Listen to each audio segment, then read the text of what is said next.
Welcome to Commerce with Karanta Lane, your complete academy for business, accounting, and economics. Why does a business, whether it's your favorite local coffee shop or some massive corporation, suddenly just pivot? It might seem totally random from the outside, but trust me, there are some really powerful forces at play. So let's break them down. I bet you've seen this happen, right? A restaurant you love suddenly overhauls its menu, or a local shop hikes its prices, or a tech company just completely shifts its focus. It can feel so abrupt, but there's almost always a very clear reason hiding behind the scenes. And that's really the heart of it all. A company's objectives aren't carved into a stone tablet somewhere. They're alive, they're dynamic, and they're constantly shifting in response to a whole bunch of different pressures.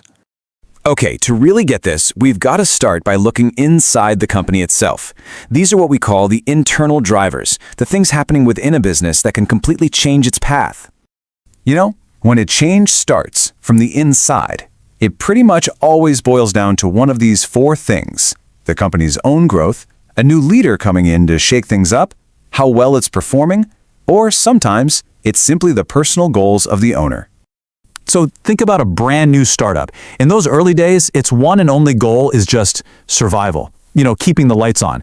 But once it starts to grow, once it's a bit more stable, its whole objective can shift. It's not just about surviving anymore. Now it's about maximizing profit or maybe boosting sales. And then, of course, there's the human element. A new manager or CEO can walk in and just completely change the game.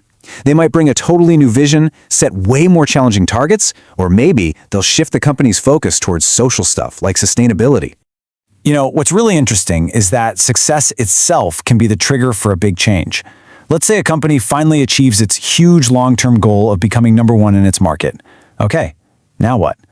Well, it's free to pivot. It might decide its new main objective is to squeeze as much profit as possible out of that top spot. And sometimes it's not about the market or the numbers. It's personal. An owner who's maybe getting close to retirement might decide, hey, I want to work less. All of a sudden, their goal isn't aggressive growth anymore. It shifts to just maintaining financial security and having a bit more stability. But of course, no business exists in a vacuum, right? It's not just about what's happening inside. So let's move on and look at how these powerful forces from the outside world can force a company to change its plan, whether it wants to or not. So, these big external pressures, they usually fall into one of three main buckets: what the market itself is doing, some kind of game-changing new technology, and of course, new laws and regulations coming down from the government. Let's look at a real-world case. There's this driving school in Germany, Maxis Fahrschule. They were doing just fine, and then bam, a whole bunch of new, cheaper competitors showed up. To stop from losing all their students, they had to totally change their objective. It went from maximizing profit to just holding on to their market share. And they did that by lowering their prices. And wow, technology can be a massive catalyst for change. When food delivery apps like Just Eat and Uber Eats blew up in Amsterdam, the vegan junk food chain spotted a huge opportunity. They jumped on this new tech to boost their sales, and all that new profit, that's what funded their expansion into Germany and Spain. And then you have the big one: legislation. The rules of the game being changed from the outside. Back in 2023, the European Union banned a lot of single-use plastics. Now, this created a huge problem for companies like SF Packaging in France. Suddenly, their entire way of doing business was at risk. And the effect? It was immediate and it was huge. The law literally forced them to change. They had to pour a ton of money into researching new materials and totally new ways of production, all while knowing they'd have to accept lower profit margins just to stay compliant and, well, stay in business. Okay, so we've seen why a company might change course because of things happening inside or pressures from the outside, but what's the fallout? I mean, who actually feels the impact when these big strategic shifts happen? And that is such a crucial question, because the shift in strategy isn't just words on a PowerPoint slide, right? It creates very real ripple effects for pretty much everyone connected to that business. The people who are really affected, well, we call them stakeholders. And that basically means anyone with a horse in the race. We're talking about the employees, the owners or shareholders, the customers, and yeah, even the suppliers.